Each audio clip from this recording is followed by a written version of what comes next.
आपको अगर 5 साल इतना बड़ा काम मिल गया, आप सब बहनें गांव को संभालने वाली हैं, तो आपका सपना क्या है? 5 साल में क्या करोगे आप लोग? गांव में कैसा करोगे? सामान्य होता तो क्या जवाब देता? ये जो हम जैसे बड़े बड़े दिखते हैं ना, वो क्या जवाब देते हैं? स्कूल बना लेंगे, अस्पताल बना देंगे, रोड बना देंगे, ऐसे ही जवाब देते। उस दिन 8वीं कक्षा पढ़ी हुई इस प्रधान ने और उसके साथ आई हुई महिला मेंबर्स ने मुझे जो जवाब दिया, वो शायद दुनिया का बड़े से बड़ा अर्थशास्त्री नहीं दे सकता है। और वो बात आज भी मेरे लिए एक लेसन की तरह है। मैं सीएम बना, पीएम बना, लेकिन उस पंचायत की महिलाओं की वो बात मेरे लिए आज भी मार्गदर्शक है। आपको आश्चर्य होगा, ऐसा क्या जवाब दिया होगा? जब मैंने उनको पूछा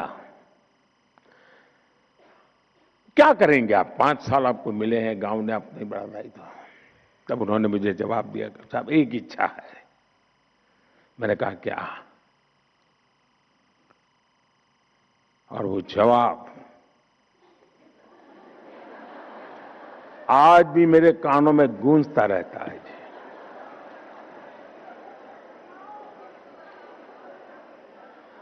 उन्होंने कहा, हमारी इच्छा है कि हमारे गांव में कोई गरीब न रहे।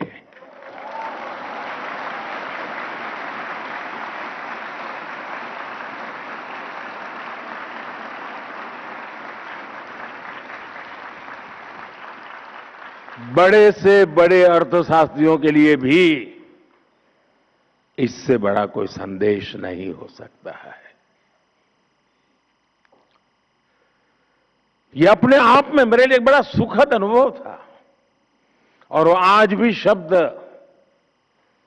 मेरे कानों में गूंजते रहते हैं। और इसलिए जमीन से जुड़े हुए अनुभव से जो वाणी निकलती है ना, वो वेद वाक्य बन जाता है।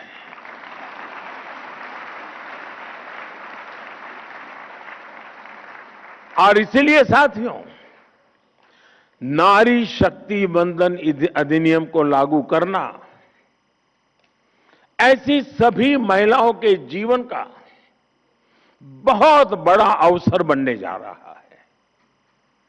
अब पंचायत से आगे बढ़कर पार्लियामेंट पहुंचने का उनका सफर और आसान होने जा रहा है।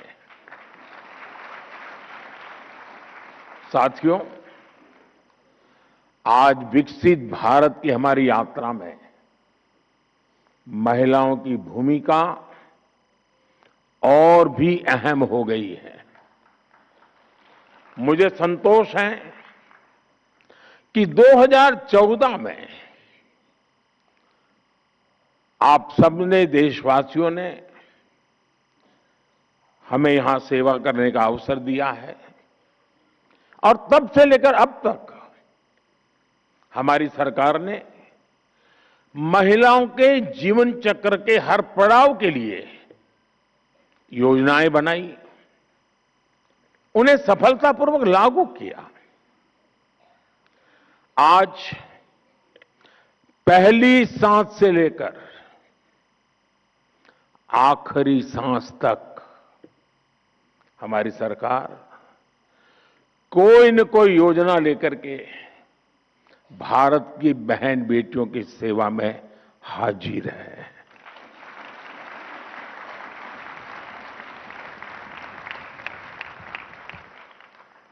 गर्भ में बेटी की हत्या ना हो, इसके लिए हमने बेटी बचाओ बेटी पढ़ाओ अभियान शुरू किया।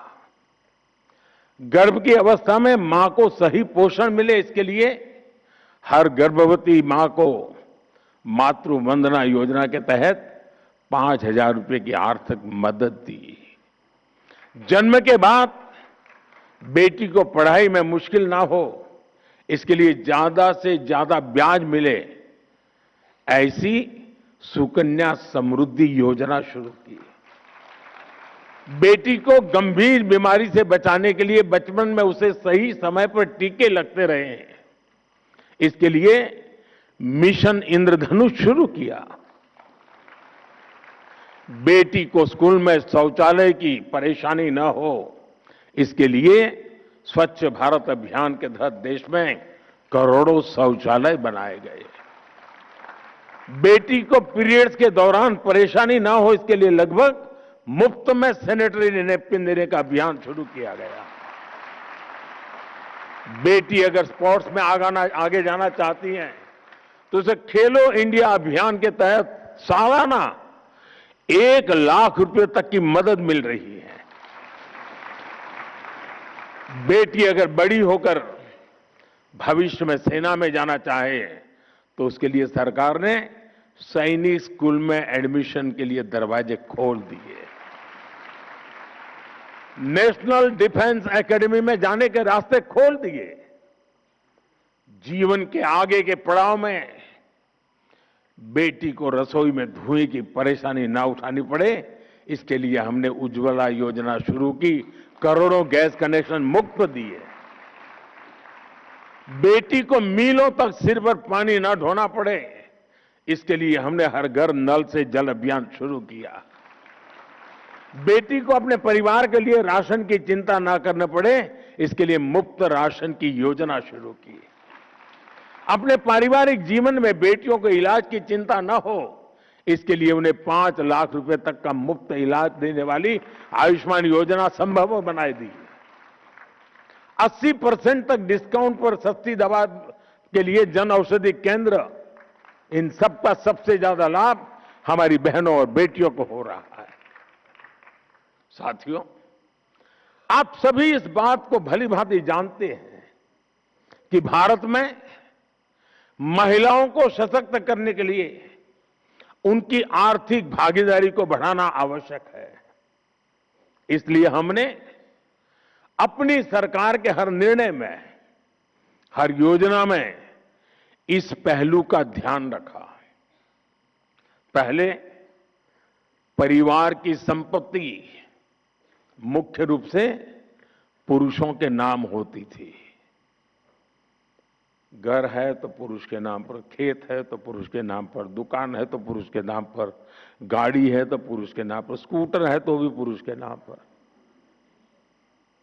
और यह सहज चलता था। हमने पीएम आवास योजना में घरों को प्राथमिकता के आधार पर परिवार की महिलाओं के नाम पर रजिस्टर करना शुरू किया। बच्चे स्कूल जाते हैं तो स्वाभाविक रूप से पिता का नाम लिखा जाता है। हमने आकर यह शुरू किया, मां का नाम भी लिखा जाएगा।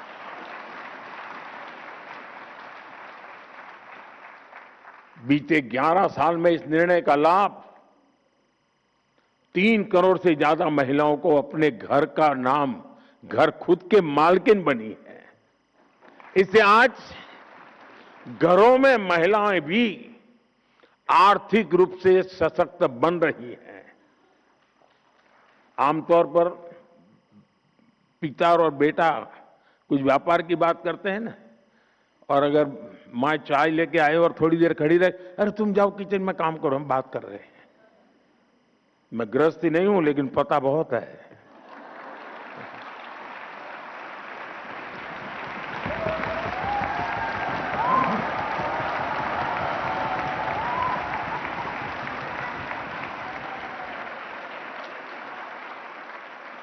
लेकिन अब जब वो आर्थिक ताकत बनी है ना, तो बेटा भी कहता है, अरे जरा मम्मी को बुलाइए ना बातचीत में, उनको बुलाइए ना।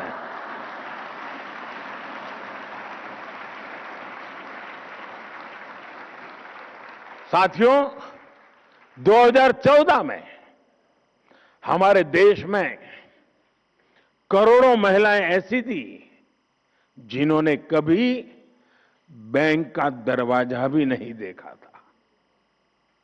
महिलाएं बैंकिंग सेक्टर से जुड़ी ही नहीं थी, तो उन्हें बैंकिंग का लाभ कैसे मिला? हमने जन धन योजना शुरू की तो देश की 32 महिलाओं के बैंक खाते खुले।